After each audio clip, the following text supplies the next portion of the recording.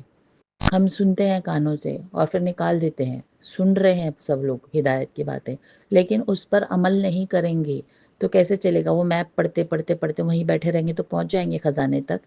نہیں، اس کے لیے کچھ کام بھی کرنے پڑیں گے۔ جو فرائض بتائے گئے ہیں ان فرائض کو ادا کرنا پڑے گا، جو کام بتائے گئے ہیں ان کام کو کرنا پڑے گا۔ بیچ میں اگر ہم راستے سے بھٹک جاتے ہیں تو یا پھر ہٹ جاتے ہیں صراط مستقیم سے، کسی غلطی کی وجہ سے کسی غلط ٹرن لے لیتے ہیں تو ہم کہیں اور پہنچ جاتے ہیں۔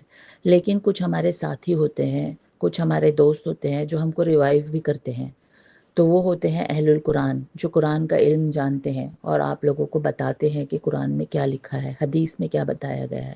تو اس کو سننا ہے، اس پر عمل کرنا ہے، بس سن کے گزر نہیں جانا ہے، اس کو اپنی زندگی کا حصہ بنانا ہے۔ کیونکہ یہاں پر اللہ تعالیٰ نے بھیجتے وقت ہم سے کہا کیا؟ تم کو یہاں پر آزمانے کے لیے بھیجا گیا ہے۔ وہ ہم کو آزما رہا ہے کہ ہم کیا کریں گے، اچھے عمل کون کرتا ہے۔ تو اگر ہمارے عمل اچھے نہیں ہوں گے تو کیسے ہم وہ ٹارگٹ جو ہم کو دیا گیا ہے کہ واپس ہماری وہ جنت جو ہم سے چھین لی گئی اس کو حاصل کرنا ہے، اور ہمارے پاس ہمارے دشمن، سب سے بڑا دشمن کون ہے؟ شیطان۔ وہ ہم کو ہر طریقے سے ہٹانے کی کوشش کرے گا ہمارے اس راستے سے، تاکہ ہم اس راستے پر نہ چل پائیں۔ اللہ تعالیٰ نے جو قرآن مجید میں آیتیں دی ہیں اس کے مفہوم میں آتا ہے کہ جب ان دونوں کی، اللہ تعالیٰ کی اور شیطان کے آپس میں کنورزیشن ہو رہی تھی تو اس نے کیا کہا کہ میں جا کر ان کے صراط مستقیم پہ بیٹھوں گا، اور ان کو میں آگے سے، سامنے سے آؤں گا، میں ان کے پیچھے سے آؤں گا، میں ان کے دائیں سے آؤں گا، میں ان کے بائیں سے آؤں گا، میں ہر طرف سے آنے کا اس نے کہا۔ تو اللہ تعالیٰ نے ہم کو ساری ڈیٹیل اس کی کنورزیشن کی قرآن شریف میں بتا دی کہ اس نے یہ کہا ہے، وہ ایسا ایسا کرے گا تمہارے ساتھ۔ تو پھر بھی ہم اتنی غفلت میں کیسے جی سکتے ہیں؟ پھر بھی ہم شرک والے کام کیسے کر سکتے ہیں؟ پھر بھی ہم سب کچھ جاننے کے بعد کیسے کر سکتے ہیں؟ اللہ تعالیٰ کے پاس کوئی بھی انسان، چاہے وہ کافر ہو، چاہے وہ مشرک ہو، چاہے وہ مسلمان ہو، یہ نہیں کہہ سکتا کبھی بھی کہ میں نہیں جانتا۔ کبھی نہ کبھی اللہ تعالیٰ ان کو ہدایت کی بات پہنچاتا ہے، ان تک بات آتی ہے، ان کے کان سنتے ہیں، ان کا دل پر لگتی ہے بات ہو، لیکن جو اس کو جھٹک کر آگے بڑھ جائے گا تو وہ کامیاب نہیں ہوگا۔ جو وہ سننے کے بعد اس کو اپنے عمل میں لے کر آئے گا وہی کامیاب ہوگا۔ تو ہمارا مقصد اس گروپ کو بھی بنانے کا یہی ہے کہ ہم لوگ قرآن مجید میں کیا لکھا ہے اس کو سمجھیں اور اس پر عمل کرنے کی کوشش کریں، بہتر مسلمان بننے کی کوشش کریں، اپنے اس ٹارگٹ کو، اس جنت کو حاصل کرنے کی کوشش کریں۔ تو آئیے سب مل کر اس پر عمل کرتے ہیں۔